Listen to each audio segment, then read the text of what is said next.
Beawar road पर सरजरेरी की तरफ जाने वाले रेलवे ओवरब्रिज का निर्माण सालों बाद भी अधूरा पड़ा है। कोई न कोई अड़चन की वजह से इसका निर्माण नहीं हो पाया, जिसका खामियाजा आसपास में रहने वाली जनता को भुगतना करना पड़ रहा है। हालांकि यहां अंडरपास का निर्माण हो चुका है, लेकिन उसके बावजूद भी दिक्कतें हो रही हैं, क्योंकि आने वाले दिनों में बारिश का मौसम है। ऐसे में जल भराव होगा तो फिर यहाँ से लोगों को निकलने में काफ़ी दिक्कत होगी।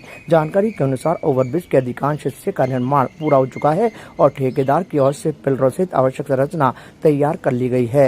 अब केवल रेलवे प्रशासन की ओर से किए जाने वाले छोटे से हिस्से का कार्य शेष है, जिसके कारण पूरा पुल उपयोग के लिए शुरू नहीं हो पा रहा। लोगों का आरोप है कि रेलवे प्रशासन के इस कार्य को लेकर गंभीरता नहीं दिखाई गई, जिसके चलते परियोजना लगातार विलंब का शिकार हो रही है। हालांकि रेलवे लाइन के नीचे अंडरपास का निर्माण किया जा चुका है, लेकिन बारिश की वजह से इसमें काफी दिक्कत होगी। बारिश के कारण बारिश के समय अंडरपास में जलभराव होने पर लोगों को लंबा चक्कर लगाकर अपने गंतव्य तक पहुंचना पड़ता है। ऐसे में ओवरब्रिज का निर्माण पूरा होना क्षेत्रवासियों के लिए बड़ी राहत साबित होगा। समाज सेवी बाबू भाई डिस्कवाले सहित अन्य लोगों ने निर्माण कार्य में हो रही देरी पर नाराजगी जताई। उनका कहना है कि पूर्व में सुभाष नगर रेलवे फाटक को कुछ समय के लिए बंद किए जाने के दौरान रेलवे प्रशासन ने ओवरब्रिज का कार्य शीघ्र पूरा करने का आश्वासन दिया था, लेकिन आज तक ये वादा धरातल पर नहीं उतर सका। स्थानीय लोगों का कहना है कि यदि आगामी बारिश से पहले ओवरब्रिज का निर्माण पूरा नहीं किया गया तो सबसे अधिक परेशानी विद्यार्थियों, नौकरी पेशा लोगों, व्यापारियों और आपातकालीन सेवाओं को होगी। उनका मानना है कि पुल शुरू होने से बड़े और छोटे वाहन किसी बाधा के आवागमन कर सकेंगे और क्षेत्र की यातायात समस्या का भी स्थायी समाधान होगा।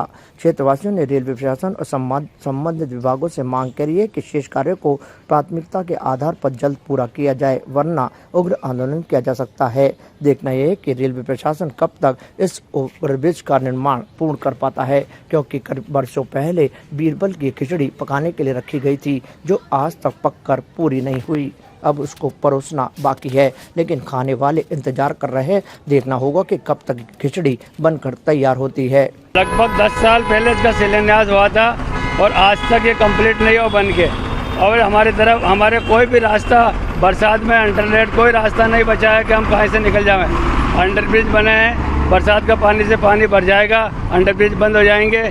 सुभाष नगर का फाटक था, उससे निकलने का रास्ता था, वो भी बंद कर दिया। सरकार ने बोला था 6 महीने के अंदर इसको ओवरब्रिज को बना दिया जाएगा, लेकिन आज तक कोई आसपास में इसका कोई मुँह माथा नज़र नहीं आ रहा है। 6 महीने हो गए, अब बरसात का सीजन आने वाला है, सभी को पुरानी यादें सता रही है कि पानी अब निकलेंगे तो कहाँ से निकलेंगे। रेलवे की वजह से रुका हुआ है। रेलवे अपनी इच्छा ही नहीं जता रही है कि हम इसको जल्दी से जल्दी बना के क्षेत्रवासियों को राहत प्रदान कर दें। रेलवे इच्छा शक्ति हो तो ये बने। ड्राइंग पूरी होने के बाद में ये जो पिलर बनाया, पिलर बन गया, लेकिन अब सिर्फ काम बचा है रेलवे का। अब रेलवे के हाथ में है कि इसको कब जल्दी से जल्दी बनाया जाए। जो रुक रखा है सिर्फ रेलवे की वजह से रुक रखा है। ठेकेदार की इसमें कोई गलती नहीं, ठेकेदार काम कर रहा था अपना बराबर है, लेकिन रेलवे ने आगे काम रुकवा दिया। और रेलवे क्या, पहले हम बीच का बनाएंगे तो रेलवे कब बनाएगी, मालिक ही जानता कब बनाएगी। रेलवे बीच का जो टुकड़ा जो है रेलवे का, जो ऊपर का है, जो है लाइन के ऊपर जो जा रहा है, वो रेलवे कह रही हम बनाएंगे। तो कब बनाएगी रेलवे? कौन पूछा रेलवे से, मुझे बताओ। रेलवे हमारी परेशानी थोड़ी समझ रही है यहाँ पर, मुझे बताओ। रेलवे तो जो आती है अपने, जो आता जाता है उसका चालान काट देती है। रेलवे तो यहाँ आती है तो रेलवे के आरपीएफ वाले, पुलिस वाले आते हैं। ये गलत बात है। आदमी जावे कहाँ से जावे आदमी, ये तो बताओ ना कम से कम। अब बारिश आएगी तो अंडरपास में पानी भर जाएगा तो आदमी जाएगा कहाँ से? ऊपर से नहीं आएगा तो जाएगा कहाँ से, बताओ मेरे को। घुटने तक पानी रहता है इसके अंदर, आदमी जाएगा कहाँ से? अरे हमको तो 10-11 साल हो गए इसको देखते देखते। इसको अब मालिक ही जाने कब बनेगा ये, कब नहीं बनेगा। ताज़ा खबरों के लिए देखते रहें सरेराह न्यूज। अपना फ़ोन उठाएं और सब्सक्राइब करना ना भूलें।